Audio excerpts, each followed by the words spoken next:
The Bloodline could be getting some massive help in the future, so we'll see what's new there. We'll also check out a theory with the Wyatt 6, Xavier Woods, and more.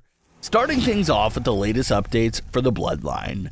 With Roman Reigns' rumored return right around the corner, the Bloodline story is about to pick up and enter another peak. But one superstar is making things really interesting and saying that she'll be more than ready if the Bloodline ever needed her assistance, and that's Nia Jax. Nia recently spoke with Battleground Podcast, and she had a lot to say regarding women in the Bloodline and why it hasn't happened quite yet. She had this to say, quote, "I am the female Samoan bloodline in the business right now. We have Tamina and we have Naomi. There is that opinion, but I also feel that the men are doing such a great job in their own thing. They want us to have our own thing, to go in our own direction and thrive in what we can do. I've said it before, even though we're not on screen, behind the scenes, the boys are constantly supporting us. They're constantly having our backs. If they're not there in person, they're texting me, watching my matches, giving me critiques, and helping me out. If ever down the line they need some women to get in there and kick some butt, I'm more than happy to." End quote. And this is something that Paul Heyman even addressed and hinted at a few years back when the Naomi and Sonya Deville feud was going on. Heyman said that just because you don't see the Bloodline giving things attention on screen doesn't mean that they're completely unaware. He said that they always have their eyes on everything related to the family. And that's basically what Nia Jax echoed here. The Bloodline and the women of the family may not be paired up on WWE television, but they're still highly supportive and very involved with the women of the family. Nia said that the Bloodline hasn't included a woman up until this point because of the guys wanting them to shine and do their own thing away from the group. But if the opportunity ever presents itself that the Bloodline does need the assistance of a woman from the family, Nia Jax will be ready to jump in. So Nia brings up the interesting conversation again, and it's something that fans have been discussing amongst themselves for just about 4 years now, and that's the topic of, would it work to have a woman in the Bloodline? And the answer is absolutely yes. If the Bloodline gets into a faction battle that the other faction has a woman that's in it causing them some big issues, that's a prime example of needing someone to step in there and cancel that woman out for them. Or the other situation for them to need a woman in the group is when they're trying to take over a brand and win all the titles. We've seen the Bloodline hold both world titles, both tag team titles, and the NXT American Championship all at the same time within the group. So how insane would it be if they had a female member in the group to bring in the women's title? And Nia Jax herself perfectly fits in with Solo Sikoa's new version of the Bloodline.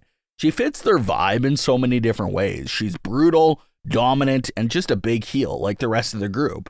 So if the group ever does need some help, Nia Jax seems like a prime choice. Nia also went on in that interview to talk about how Jacob Fatu is an incredible talent and how he's been a lot of fun to watch. She also said that this is barely the tip of the iceberg and how they have so much more family that's still yet to join WWE. So if you're a big Bloodline fan, you're obviously loving what's going on right now, and it looks like there'll be a lot to look forward to in the future as well. WWE could be losing one of their top commentators soon, and that's Pat McAfee. Pat announced this week that he'll be returning to College Game Day starting at the end of August. This is something that Pat's done for a few years now, and each time the College Game Day program starts, he ends up leaving WWE for a while, since it's impossible to keep up with both schedules. So with the announcement that he's returning to College Game Day, that's leading many fans to believe that Pat's last WWE show for the year could be coming up here in the next few weeks. College football runs run basically from August 24th through the remainder of the year. So the next time Pat could possibly do a full-time WWE schedule again would be near Royal Rumble. So considering that Pat may need to make an exit from WWE television over the next few weeks, fans are wondering if the Wyatt 6 could play a role in his departure. Uncle Howdy and the Wyatt 6 have been very lightly involved with Pat over the last few weeks. They've called Pat a liar. They've delivered packages to him personally. They visited his show. Just so much recent involvement between the Wyatts and Pat. So fans are starting to wonder if the big payoff for all of that is the Wyatts being the one to write off Pat McAfee from WWE television with some kind of attack to send him right to college football. There's definitely an option to take, and who knows, maybe that even sets up a little return match for Pat when he's ready to come back to WWE. A lot of attention is currently on The New Day.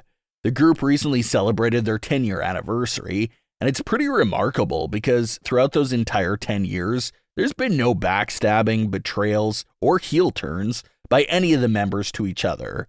But in current day, WWE has been doing a lot of teasing for the end of The New Day.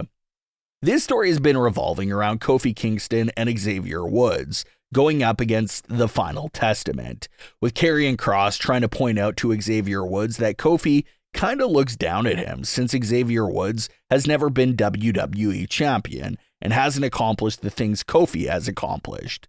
So Kross's argument is that Kofi just views himself as being the number one option and being so much better than Xavier. And we got to actually see some examples of this when Kofi repeatedly cut off Xavier when he was trying to speak. Well, the July 22nd edition of Raw featured another very subtle storytelling moment that makes it seem like Karrion Kross really is getting inside of Xavier's head. During the tag team match, Xavier would end up brutally shoving the referee away from him. And this was such a significant moment because it's just very out of character for Xavier Woods. He's usually very respectful towards officials as a babyface. So to see him have this one instance of willingly tossing the referee to the side was a bit eye-opening and concerning for the character. And it makes you wonder if Karrion Kross's words are finally getting through to Xavier Woods.